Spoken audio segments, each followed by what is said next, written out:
Penn State fans, Bob Flounders, Max Ralph, blue-white breakdown time, Monday. I'm looking at my computer, September 15th. Max, I don't know about you. This is one of my two favorite Mondays of football season, and that is because it's bye week Monday, and it's been really fun covering Penn State in preseason. It always is. The games, while Penn State fans probably have some gripes, it's been fun. Game weeks are fun, I think, for both you and I because we're busy. We get some access. We can share our thoughts. We can do podcasts. But that's not to say that we don't mind a good bye week. And this one, I think, for Penn State, this year, I think Penn State's bye weeks could not come at better times. One ahead of an Oregon home game, and one ahead of a game against Ohio State. That's going to be. I mean, just the stakes are huge, Max. So what I wanted to do is I'm going to throw a lot of stuff at you on this podcast because it's a bye week and I've had a lot of caffeine. But what I also wanted to say is, hey, look, non-conference is over. The games weren't necessarily very pretty. Penn State is 3-0. They are ranked number 2. Some teams that were supposed to be good this year have not gotten off to good starts. With all that in mind, what's like one or two things that kind of jump out to you right now as Penn State enters its bye week 3-0 after the non-conference schedule with extra time to prepare for an Oregon team that has to play this week? Yeah, you threw a lot at me there, Bob. First, I'll say, yes, the bye weeks are timed greatly because it's before the two biggest games of the year. But as Penn State fans largely know, I think James Franklin doesn't have a great record coming out of bye weeks in his career. And I would argue, at least on this first one heading into Oregon, maybe you'd like to see your team in rhythm a little bit more considering you haven't had any competition yet. But it's certainly not a bad thing. I don't think having extra time to prepare for an opponent is ever a bad thing. So good for that. Couple of things that stand out to me so far. Look, they're 3-0. That's the important thing. You win games. That's what matters. And all three of those wins were comfortable. Whether they were pretty or not, they were comfortable. Basically did what you wanted to.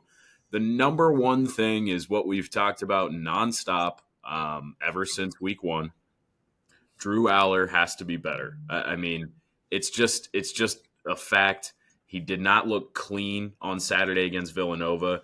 As much as we thought he struggled and he missed some throws against FIU, I thought the decision-making was much worse against Villanova, which is not a good sign because he threw the first interception of the year. There were a couple of decisions. There were other turnover-worthy plays that he threw. Yeah. A couple clanked off of defenders' hands. It just wasn't good. He still made a couple of nice throws. The Pena touchdown was great. He's got to be better. And I think that I'm much more worried about Drew than I am about the run game because the offensive line took strides. Mm-hmm. Even though Nick Singleton still doesn't look as good as you'd like him to, he was a little bit better. And Katron Allen looks like we may need to be talking about him as, a top 5, if not top 1 back in the country right now. He looks incredible. I think the little bit of weight he dropped has done wonders for him. And then look, defensively, I don't really have a whole lot to say because they've just been so good. I think Jim Knowles is. I think this lead up to the preseason or lead up to the Oregon game has been beneficial mostly for the defense more so than the offense because they've had time to learn how to communicate in Jim Knowles' defense. There's a lot on the shoulders of the linebackers and the safeties. And they've handled it really well. And realistically, they should have had 2 shutouts in a row, which is hard to do no matter who you're playing. I think they look really good. I'm excited to see if they can keep it rolling against Oregon, especially these cornerbacks. We knew they'd be good, but A.J. Harris has been thrown out once this season. It's unbelievable. If the pass rush keeps rolling, I think this defense is going to be something special. It's the Blue-White Breakdown. Thanks for watching. Thanks for listening. You can find these amazing podcasts wherever you consume your podcasts, Spotify, Stitcher, whatever the kids are doing to devour podcasts. You can find us there. Max, I told you ahead of time I was going to throw some things at you. Yeah, lay it on me. Yeah. So you mentioned Jim Knowles. You talked a little bit about Jim Knowles, and this guy was it's funny how things come together. I don't know if James Franklin was anticipating having to replace Tom Allen after the semifinal loss. I thought Tom Allen did a solid job, but Ohio State goes from losing to Michigan at home to winning a national title and looking great doing it, and that just further enhances Jim Knowles' stock. And does he stay? No. Penn State has a chance to get him. They pony up the money to bring him here. You wonder if he's going to be as good as advertised, because he was really, really good, obviously, at Ohio State and at Oklahoma State. Interesting guy. Interesting to watch him in pressers, watch him kind of work with his defense. I have some things for you, but I wanted to ask you, what are 2 or 3 things you have noticed about Jim Knowles, not only in the non-conference games, but also whether it was spring practice or preseason camp? Yeah, I think, and I said this in the press box on Saturday, Bob, okay. I don't think there's a player on Penn State's defense that benefited more from Jim Knowles than Tony Rojas. Because, look, this is a guy who we've known since he enrolled as a freshman, has great athleticism. He kind of burst on the scene making a couple of plays. I remember that Maryland game. He had a sack. He had a fumble recovery. I think he had an interception too. Playing hurt. Yeah, like he was really good in his freshman year. He played hurt last year, but still did some nice things. This year, for whatever reason, it seems like Jim Knowles' defense has allowed him to simply go after the football. Him and Amare Campbell both. I mean, Campbell has come in and made a ton of tackles, looks really good at the Mike spot. But I just thought, especially on Saturday against Villanova, Tony Rojas was everywhere. Everywhere. He's a great cover linebacker, and if they're allowing him to just play a gap, go get the ball, it's helped him a lot. And that's kind of what he said after the game too. I asked him straight up. I said, look, you look like you've really been freed up to play early in this season. He said, yeah, I feel like I have. Jim Knowles' defense has been great for us. We have an assignment that we're able to just go attack. There's not a lot of thinking. There's not as much thinking. There is thinking because they have to communicate a lot, but there's not like once the snap hits, they're just going after it. And it's looked really good so far, and I expect that to continue. And I think the same goes for this secondary across the board. Part of the reason why I feel like we haven't seen the corners or safeties tested is just because how well Jim Knowles is able to disguise coverages on his defense. He's not bringing out the big guns against the 3 teams they've played already, but it's going to happen against Oregon. I think it's been really impressive so far.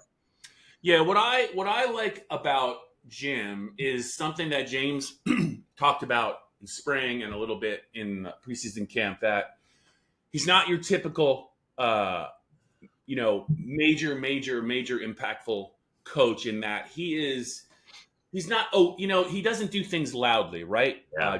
James says he's a guy that just devours film. He's always in his office, rarely says something, but when he does say something, he has everyone's attention. And I think, watching him, and what I have noticed about him is, you mentioned Tony Rojas, his ability to identify quickly the players that have the speed, athleticism, and aggression to play for him. And he doesn't really care about perception of the players that he inherited. And the reason I say that is how very quickly he identified Kenny Wosley as a guy that could play the nickel play. It was a safety nickel largely last year until one of those safeties got hurt. And then Jalen Reed did a lot of things as a safety and as a nickel player. But this year, it's really more about, I feel like, at least so far, it's been more about using that corner room that is so deep. And Kenny Wosley as a guy he said he was going to play a lot. He has played a lot. They have Zion Tracy. But just identifying him quickly, identifying the Tasmanian Devil right out of the gate. You can say it was Deion Barnes, but I'm sure Jim Knowles, when I asked him about him, he knew right away. He said he plays to the echo of the whistle. He plays hard. That is not something I think that is easy to spot and say, look, this is going to carry over for one of the best teams in the country for a freshman that didn't even enroll in January. He pulled the trigger on that guy right away. And man, even when Chaz Coleman doesn't get there, like you could look at his stat line against FIU, Max, and it was fantastic, right? Yeah. Some people would some first round picks would kill for a stat line like that in one game, regardless of the opponent. That's Even right. last week, his numbers. You look at this. You look at the stats. You think like, well, he was okay. He was better than okay, man. He is flying around the field. He is just missing. He is harassing people. Is it going to get harder in Big Ten play? Yeah, but this is a guy that's going to get better as he gets bigger. And finally, the one thing I'll say about Jim Knowles, I asked James Franklin about King Mac. I talked to King Mac about King Mac after the game. You cannot tell me that this is not a Jim Knowles decision to get more speed on the field and coach this guy up. He has been very active in the last 2 games. And now, Max, a fast defense is even faster with him in the lineup. Not that Belgrave Shorter is not a good player, but there is a speed element that is significant when you have King Mac on the field. You saw it on the kick return. I just think Jim Knowles is a great tinkerer, and I mean that it's the highest compliment. I don't think he ever stops tinkering, and I am really excited to see what else he has in store and who else we don't necessarily know about right now, Max. And I'm thinking about that true freshman corner that by the middle of October, we're going to be talking a lot more. And I think this is all about Jim Knowles. I don't know how many DCs can do this the way he's doing it. Yeah, I think you're absolutely right. Look, the test hasn't happened yet, and we know that. That's the same for the offense. But I'm really curious how it looks against Oregon, because so far it's been nothing but great. Yeah. James Franklin mentioned they had a few communication issues maybe against FIU. Looked like they cleaned that up against Villanova. Certainly something they're going to have to deal with in the wideout because the noise is going to be on another level. Yeah. But look, it's been really good so far. Jim is such an interesting guy to talk to hear from, to watch him out at practice, literally do nothing but stand a million miles away with his hands behind his back and his glasses down the bridge of his nose. He's something else. And then, when he sees something, you do hear him from across the field. I promise you, out at the Lash building. Really interesting guy, done a great job so far, and starting to see why Penn State ponied up what it did for him. Yeah. Okay, Max, moving right along. I'm going to switch to the offense here. There's a reason why we haven't seen more stats and more big plays from him yet. But coming out of the bye week, what are your thoughts on where Devonte Ross is right now in his Penn State career, and where you think he can get to, number one, and what do you think Andy Kotelnicki has kind of in terms of plans for Devonte now that he is got an extra week? He's got to be as close to 100% as he's going to get. There's no questioning what he does best. Just your thoughts on Devonte.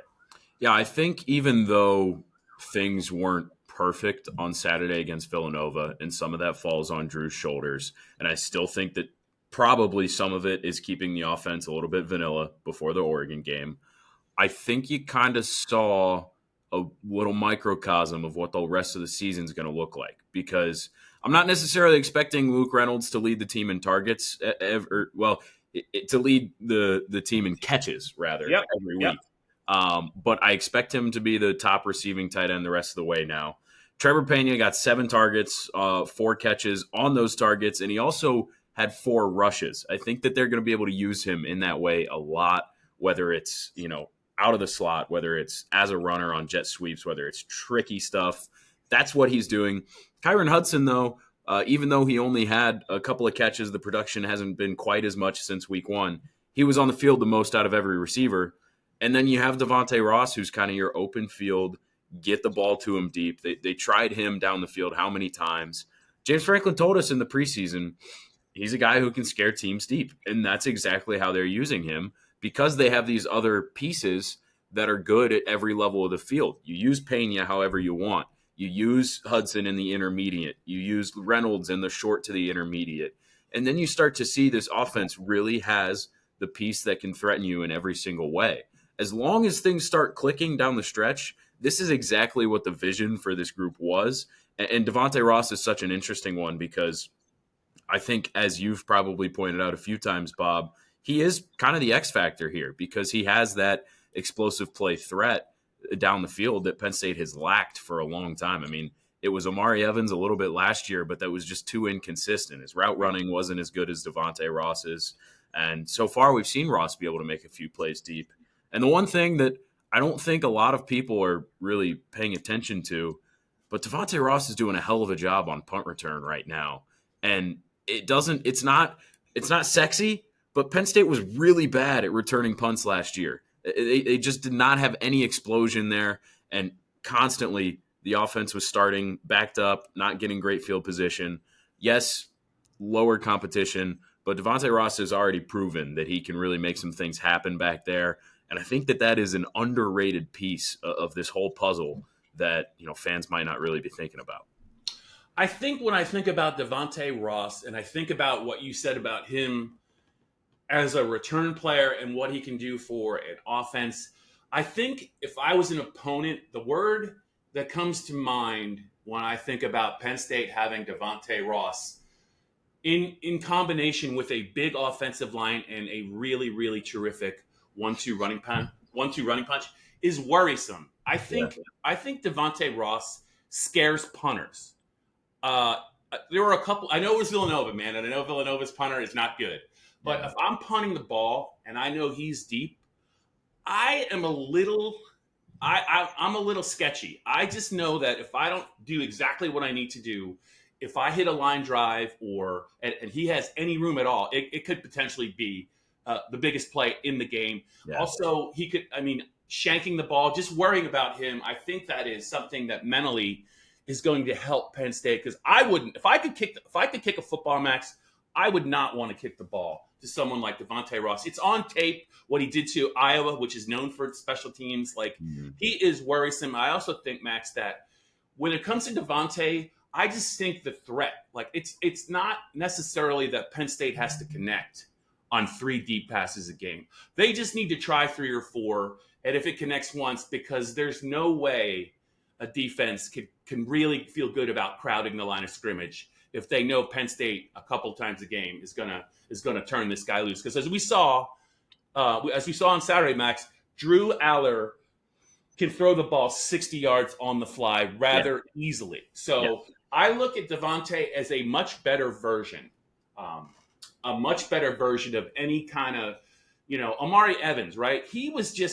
Amare Evans was just going to do one thing, and he was really proud of it. But I think there's a little bit more to Devonte Ross, and I do think he's an upgrade. I think, and he's a guy that it's not necessarily about his receiving yards. It's really what he does for the running game and what he does for the kicking game, and they need to keep him healthy. I think he is definitely a player that is just going to be really fascinating, and I think he is one of the most underrated players in terms of Penn State making a deep run. A, keeping him healthy, and B, making sure he is involved as a receiver and in the return game. All right, Max, I think you're doing a really good job. I'm trying to throw you off balance, but you've been ready. I know you do not see where I'm going. I have not tipped you off. I'm trying to put you on the spot. Here's one that we're talking about stats and stuff like that, and we're talking about impact on the game. So I'm going to put it to you like this. Should Penn State fans at all be worried about Zane Durant? And the reason I say that, you look at the stats.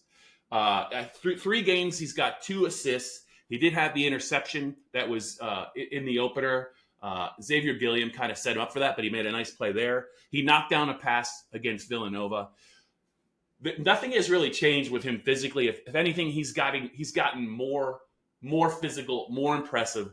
But when you look at his impact on a game, and you look at what he's done through 3 games, what are your thoughts on Zane? And when is the first real Zane Durant game coming? Because he had a couple last year where nobody, and I mean nobody, could handle him on the other team. He had some really good plays against Minnesota. He had some really good plays against Boise State. I think Notre Dame was good. So just your thoughts on Zane.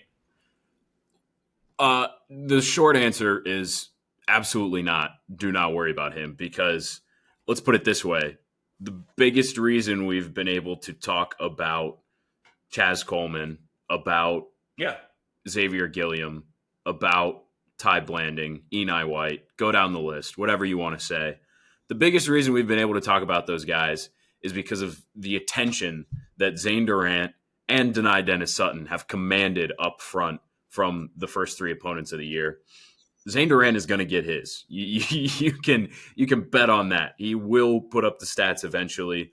But if teams are going to double team him, if they're going to if they're going to slide their protection toward him and Deni, Yeah. it opens things up so much for other players. Yeah.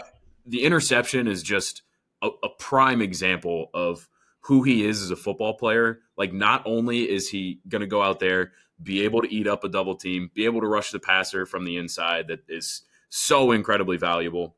He's also smart enough to be able to intercept a screen pass. Like, he recognizes what defenses are trying to do to him. He's a hell of a football player, plain and simple. Do not worry about him. As long as he's healthy, things are going to get right. The stats are going to show. And Bob, I'll say to you, I think Oregon's the Zane Durant game. I think that's where it's coming, because I think his best chance to make an impact comes against these higher level teams who think, probably going into it, all right, yeah, we got a guard, we got a center that's good enough to handle him on his own. And I promise you, they're not. I promise you, they're not. Yeah. Good. Yeah. The one thing about the Oregon game, and it's the bye week, what I just remember from last year's game, the Oregon tempo and the ball came out so quick from the quarterback, and they're also a very balanced team, but it can be hard for the best defensive players. Like, if you remember what they did to Ohio State the first time they played, it can be hard for the best defensive players in the country to really lay a clean lick on some of these players, because they play with such tempo, they move so quick, they get the ball in space, and it's run after the catch. So I think that Zane's best football is obviously ahead of him, and I know the NFL guys know all about him. But I'll be curious to see about him in the Oregon game. But Max, my next thing for you is, I know that you are aware of the ripple in the pond effect. That is, you throw a small pebble in a pond, all of a sudden there's just big waves. It gets bigger and bigger. So it's a very small thing leading to a very big thing. That wasn't for you, Max. That was for the Penn State fans who are probably like, what is he talking about? All right. Yeah. So ripple in the pond for you. It's been digging at me for a while. I'm going to put it to you this way. Should Penn State fans, coaches, and anyone who follows Penn State, should they be really, really happy that Tamir Robinson decided to leave the program? Ripple in the pond. Because my point is, does Amare Campbell come here? Yeah, no, I understand that was your intention. So I guess the simple answer is yes, because Amare Campbell has been a gift, and he's a really good football player. But I think from a human level, they put a lot of time into recruiting Tamir. He's a Pennsylvania kid from Pittsburgh. Mm-hmm. Always seemed like a really, really good kid as well, and he went through a lot. I think he had a knee injury in his senior year of high school that slowed down his development. Tamir was a guy that Penn State wanted in its program and wanted to succeed and expected to succeed too. That was the key too. They were not pushing him out the door in any way. They thought he was part of the future on the defense. But with all that said, you make a fair point, Bob. Amare Campbell probably isn't a Penn State Nittany Lion unless Tamir Robinson leaves. And, I mean, he's their starting Mike linebacker right now, and he's played really well. So I guess the short answer is yes, but it's a little more complicated than that. Very politically correct. Well done. Tamir Robinson might be an outstanding human being, but this is an all-in year, Max, and it's all about – I just think that – to me, it's a resounding yes. I just think that what Amare did at UNC last year, he fought. The first 2 games he had a bunch of tackles. He wasn't really disruptive. I know it was Villanova, but the disruptive element surfaced in his 3rd game at Penn State. I think it's going to continue. I think Penn State is better with Amare Campbell on the field than maybe if Tamir Robinson had been that guy. We don't know. We don't know if they would have went after Amare anyway, but I think that accelerated their pursuit of Amare Campbell. And I do think it's one of those things when we look back on the offseason and the events, if Penn State's defense continues to ascend, I think that's one thing people are going to overlook, that there could be might only be one reason why Amare Campbell is at Penn State, and really it could just be as simple as that. So I think you answered it well.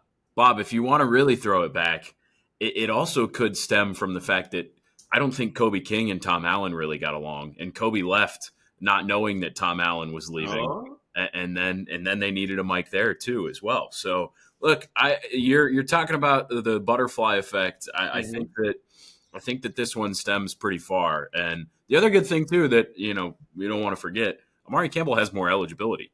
Even though this is an all-in year, you are correct.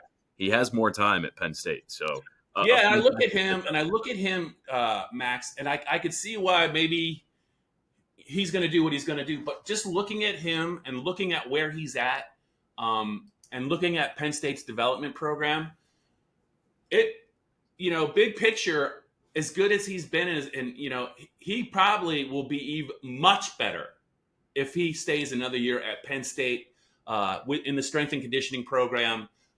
Learning from guys like Dan Connor and Jim Knowles. I mean, he could leave, right? But yeah, I think that's going to be an interesting decision for him.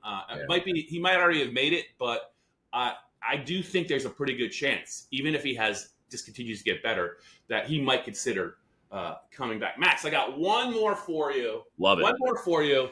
This question is one that I think we've kind of been thinking about, and we've kind of referred to it, and we kind of joked about it, but I think it's fair to ask.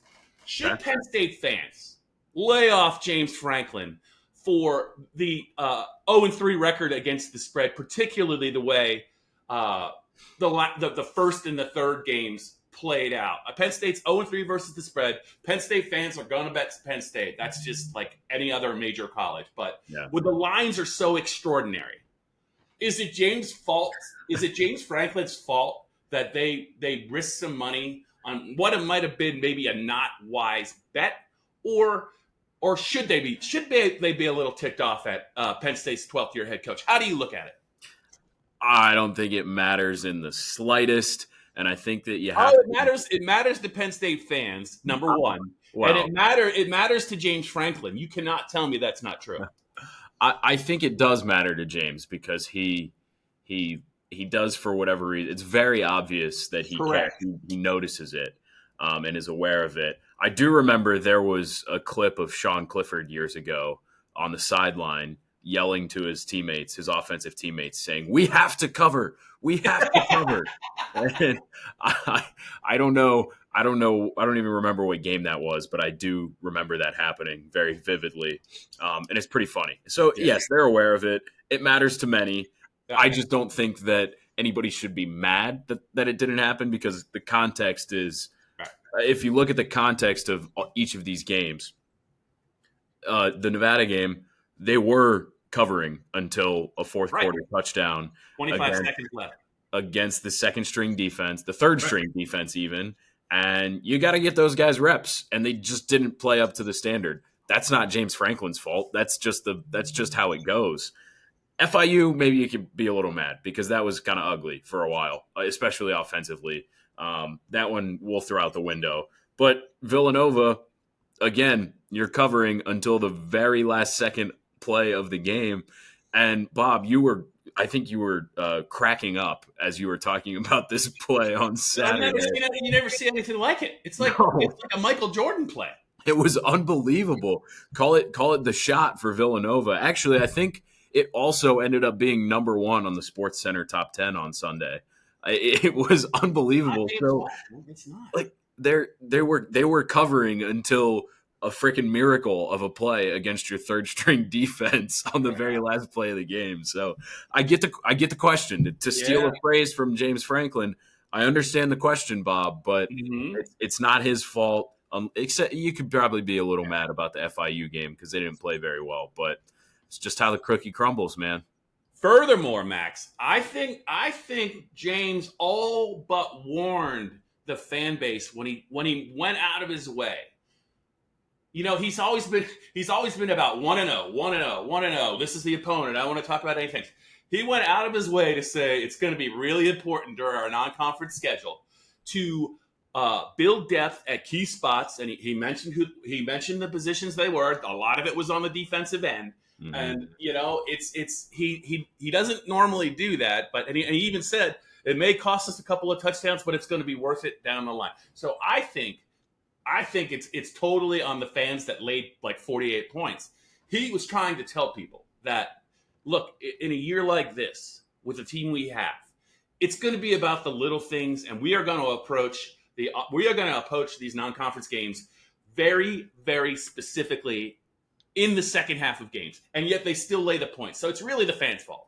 Yeah, you gotta avert the blame, Bob. I also would say to that, if people were paying attention to the blue-white breakdown and reading our PennLive staff predictions every week, in week 1, I was all over the under there, or not laying the points rather. And then I think in this most previous game, I was the only one who did not take Villanova to cover the spread. So 48. The large majority, we've gotten these things right so far among the 4 of us, between you, me, Johnny, and Joe. So I just look, we're trying to help you out is really all it is. Max, take it from a seasoned Penn State football beat writer. Never humble brag about your prowess as a predictor, because Penn State fans they keep receipts. They're going to remember this, and they are just waiting. They are just waiting for you to pick a game horribly, and then at some point someone's going to get you. So I would just say, consider this a learning lesson. You're not saying anything that's not true, but Penn State fans have long memories when it comes to gambling, predictions, and bragging. So my message to you coming into the bye week is, when you nail a Penn State pick, do not say anything. Just let the sleeping dog lie, because they're going to come gunning for you if you're wrong against like Ohio State or Indiana or a playoff game. That's just my advice to you. I hope you take it well. Oh, I'm certain I will. It'll be held dearly in my heart. And, this is year 5 for me on the beat, including my years at the Collegian. So I've already seen it here and there. They will come after us if we're too staunch on something. Max, in 2000, this is related. In 2014, James Franklin's first year. This is a true story. Yeah. Penn State won at Indiana. It was just a god awful game. They won like 14-6. Bill Belton had a long run. He might have even scored on it. I picked Penn State to lose the game. So, in Bloomington, where the setup was that year, that the visiting media they brought us up into, like, it looked like it was a room. It looked like there were some books in there. It could have been like a little library. I don't know what was going on. There's a bunch of tables, and they bring out the Penn State players after the game. The first one that comes out is one of my favorite Penn State players, and he was a hell of a player who had a hell of a year. Anthony Zettel. He was a reserve defensive end before. They kicked him inside a defensive tackle. I think he was first team All Big Ten. He had an interception return for a touchdown in the whiteout game against Ohio State. They almost won the game in overtime. They were down 17-0. So he's looking at me. I'm looking at him. He goes, "Hey, you picked us to lose, didn't you?" And I was like, yeah, I did. And that the air went out of my balloon. He just looked at me, but he was messing with me. My point, though, is it's not just maybe the fans. That's true. What we're doing. But you just never know where it's coming from, Max. That's my message. I love it. And big ups to Anthony on that one for holding me to it, because you won't always see that from a player. So that's pretty good. What a great player he was too. He's a guy that people tend to forget about. Played in the NFL. Really good interview. Heck of a player. But that's my Anthony Zettel story. Anthony, if you're listening, you did it. But I probably deserved it. That's my point. All right, Max, before we get out of here on the Blue White Breakdown, we've already rambled for, oh my God, it's 34 minutes. Mm-hmm. Anything for you, for the fans, anything you want to get off your chest? I know you and Johnny Johnny McGonigal, Thursday, still on for a live Blue White Breakdown around lunchtime, right? Mm-hmm. Yes, absolutely. I will say, Bob, I think for the first time in a little while, we may have a little recruiting talk on Thursday. Tavian Branch, some of you probably know that name. He committed to Penn State during the FIU game last week. I've got some stuff in the works with him. I might have something working on Mr. Luke Reynolds as well to keep an eye on for the week. So some good stuff coming, even though it's a bye week. We'll be locked in. And hopefully everybody comes with good questions, because this team has been good, maybe not good enough so far, and the next one is a big one. So pretty exciting. I just want to say, Max, Penn State fans, and myself, let's all try and have a hell of a bye week so we can hit the ground running on Monday for – I'm trying to think of the last time there's been a game like a more anticipated game than this one. I mean, maybe 2022 when Ohio State came in, and it was that wild game that got out of control in the fourth quarter. That was a big deal, but it was also during the day. I think it was like a noon kick. This one, because it's a whiteout, because it's Oregon, because they're the defending Big Ten champs in the regular season, I'm not sure I can really pinpoint the last time Penn State fans have been drooling at the mouth over a game. So that's why I think we'll talk about it more next week, Max. But this atmosphere for this blue-white game and the whiteout, Oregon is a hell of a team. That's a hell of a staff. But they could say all they want about, hey, they played in front of big crowds before, but they have not played in an atmosphere like this, and they may well be ready for it. Ohio State always seemed to be ready for it, Max, but True. I know you're looking forward to it. I'm looking forward to it. Everyone have a good bye week. Stay safe, and Max and I will be back to incorrectly pick the Penn State-Oregon game next week, and you can let Max Ralph have it.